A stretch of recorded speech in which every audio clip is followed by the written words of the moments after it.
You're going to hear an audio tape of Grandma Iole Banker, Grandma Iole Martinat Banker, and I'm going to show you photos of the family. This photo was taken at the El Monte Airport, San Gabriel Valley Airport, it's called now, where Grandpa Bob used to have his plane, although he didn't have it there at this time. This was long after he passed away, and I guess selling his plane and giving up flying was practically the hardest thing that he had to do in his life, almost, because he loved it so much. We're going to be talking, Grandma Iole is going to be talking about Grandpa Bob's side of the family. So Robert Lemuel Banker, her husband, his side of the family. And right now we're talking about his dad. So that's John Lemuel Banker the first. On 5 days a week, so doing what? He was a traveling salesman. Oh. And he sold. First, he sold horse and buggies, and then he could see that was kind of diminishing on account of there was more and more automobiles and less horse and buggies. So he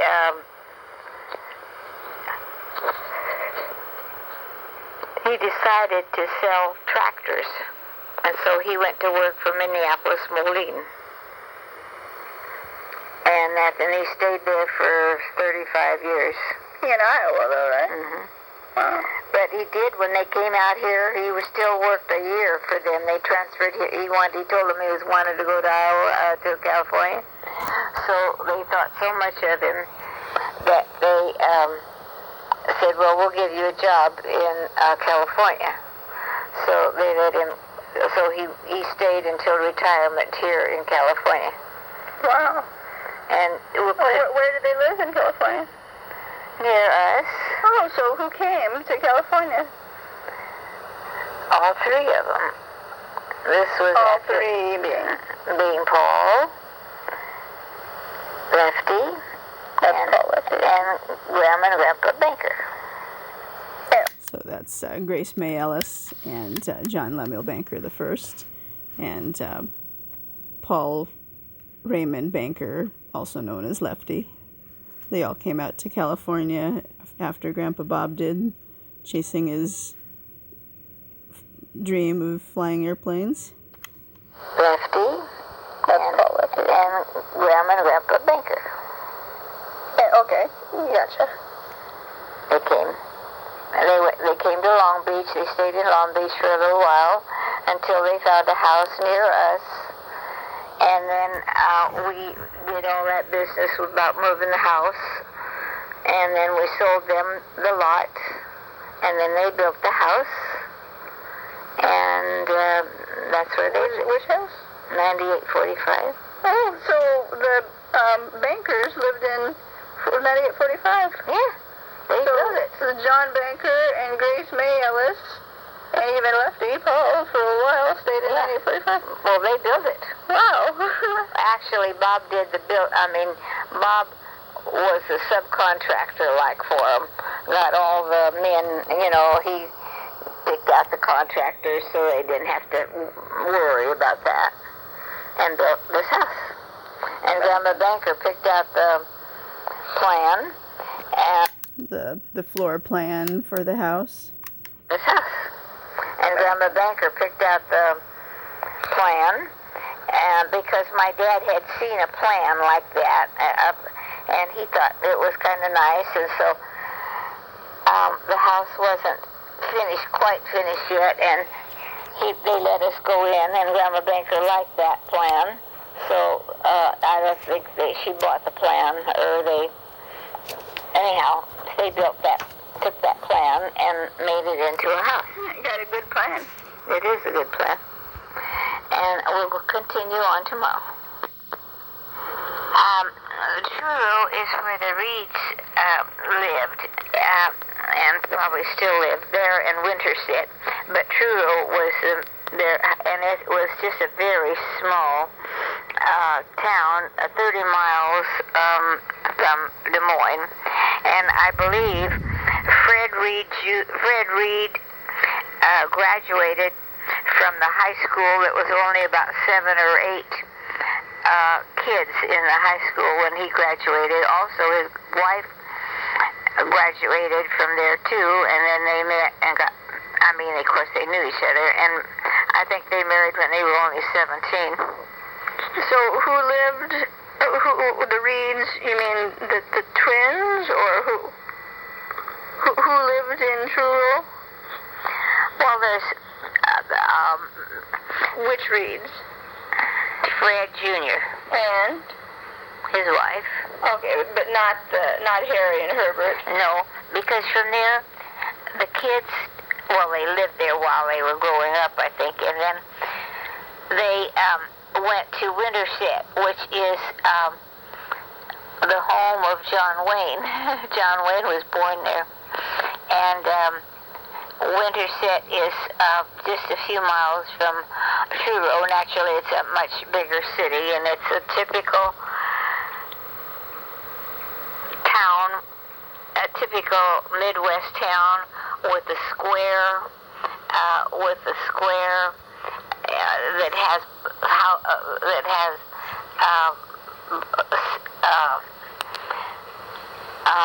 Like a plaza or something? plaza, only a square, and it has all kinds of shops on all sides of the squares, and of course everybody knows each other.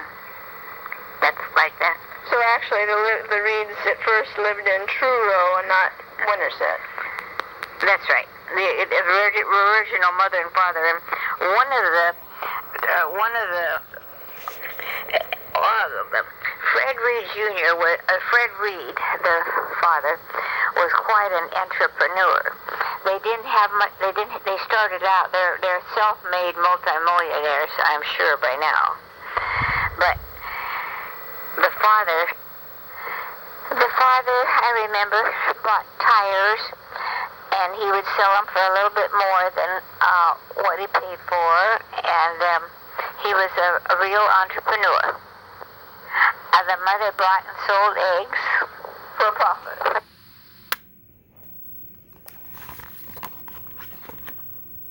This photo was taken up in Sierra Madre on Baldwin by this little pizza shop, and we enjoyed having some little tailgating parties, pizza parties there.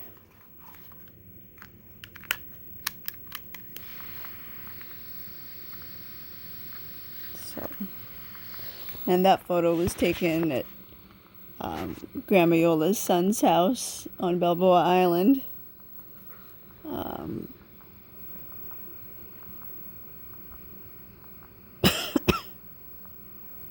I like that necklace on Grandma Iole. She liked it too. Turquoise was kind of her color.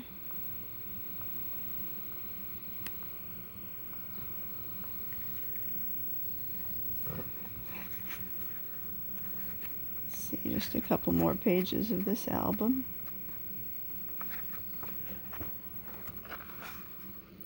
Oops.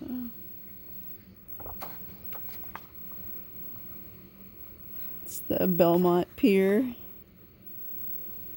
in Belmont Shores. It's close to Seal Beach, but they had a cement walkway so we could take the walker on it a lot better. We had a good restaurant there we'd go to that made the best slow roasted short ribs, the good sauce when Grandma Iole still liked meat. And here we are at the hair salon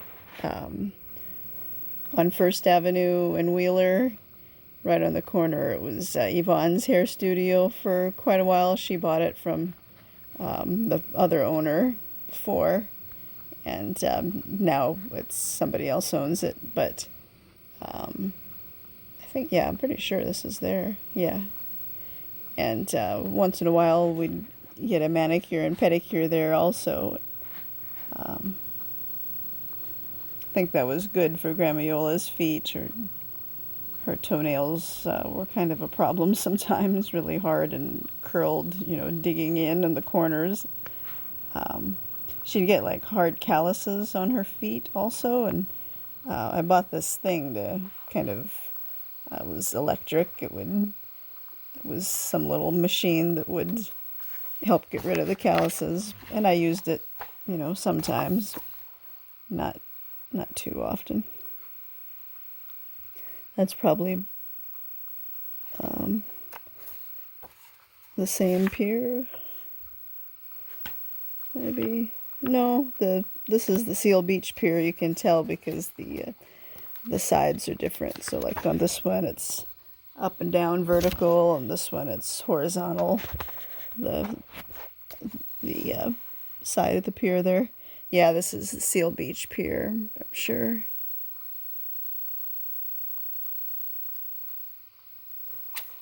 And then Grandma Iole at her son's house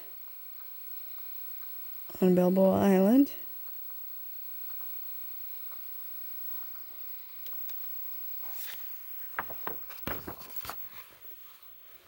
Oh, look, the pepper trees had just gotten trimmed then.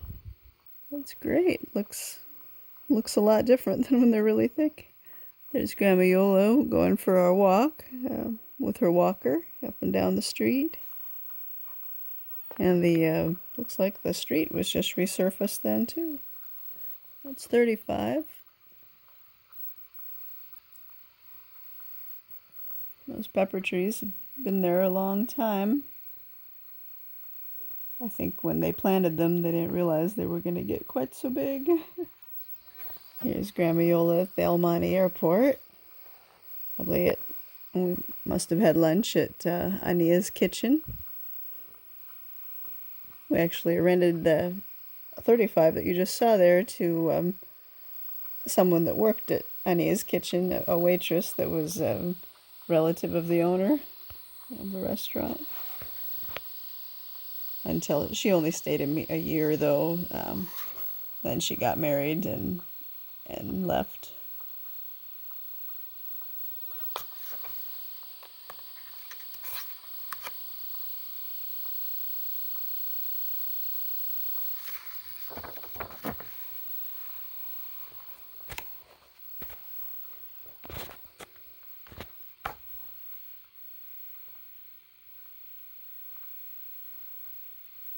Pretty sure Grandma Iole had her walker then. Just not in the picture.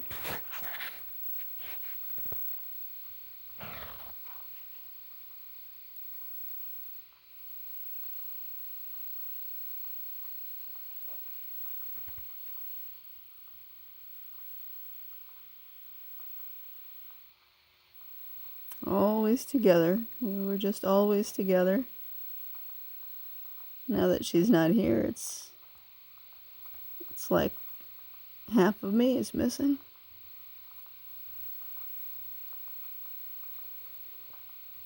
I mean, I knew she wouldn't live it forever, but I thought it wouldn't be a mistake, something that could have been treated so easily. Be careful about infections. Older people will not exhibit the symptoms of infection. They won't have the fever, and she didn't really seem that sick. Her voice did seem a little bit different though, and that was already a little bit of the infection going through the blood and up to her brain. I mean, it's hard to notice, I thought, well, sometimes your voice changes a little, maybe if you get tired or whatever. But you think urinary tract infection, it's going to burn, but no, it didn't. It did for a while, and we were on antibiotics, about 4 different rounds of them. But then it stopped burning. She seemed all better with that, just not hungry. And I thought, well, maybe it's something else.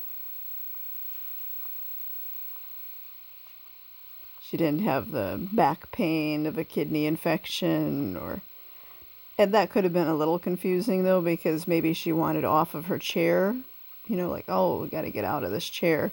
And, I thought, well, she's just tired of sitting there all the time because she can't stand up or walk or anything. But that might have been back pain that we didn't realize was really back pain from the back and not just sitting in the chair too much. So, yeah. Older people will not exhibit all the symptoms of infection. Be very careful. People always say, you should know the signs of a stroke or a heart attack. And I think people don't realize that you have to know the signs of infection too. Just not having an appetite can be a sign of infection, and a fast heart rate pulse is a sign of infection. Although it seemed like her pulse wasn't that bad, that fast, until, the infection progressed and got worse. But yeah, the loss of appetite. When somebody's not as hungry as they used to be, you gotta get a blood test and get it checked out right away before it causes a lot of other problems that are then a lot harder to treat. So as soon as somebody isn't feeling that hungry, or just like she said a couple times that she felt icky, and that was the day to go to the doctor, But I didn't. I just thought, well, maybe you'll feel better tomorrow. It was during a pandemic, but I just blame my own laziness. I also I thought that she wouldn't really be able to handle the mask too well. It would be hard to breathe with the mask on, but I had a respirator mask. I had all the gear to take us to the doctor. Never put off going to the doctor, even during a pandemic. Because, they say, oh, this many people died during the 2020 pandemic, like right now it's over 500,000. It'll probably be a lot more just in the U.S. before it's all over. But Grandma Iole is not counted in that number. But in a way, she probably wouldn't have died otherwise. I mean, if there wasn't a pandemic, I probably would have taken her to the doctor. I took her to the doctor so many times in the past, and if we'd just gone to the doctor and said, she's not hungry, what do you think's wrong? Oh, let's do a blood test. We could have figured it out and got it solved really easily. So Grandma Iole's death is not included in the pandemic totals, and I think it should be. The people that didn't die directly from the virus, but indirectly just because they did not go to the doctor because they were afraid of getting the virus at the doctor, where there might have been people that, had it. That's a great picture. It's a great smile.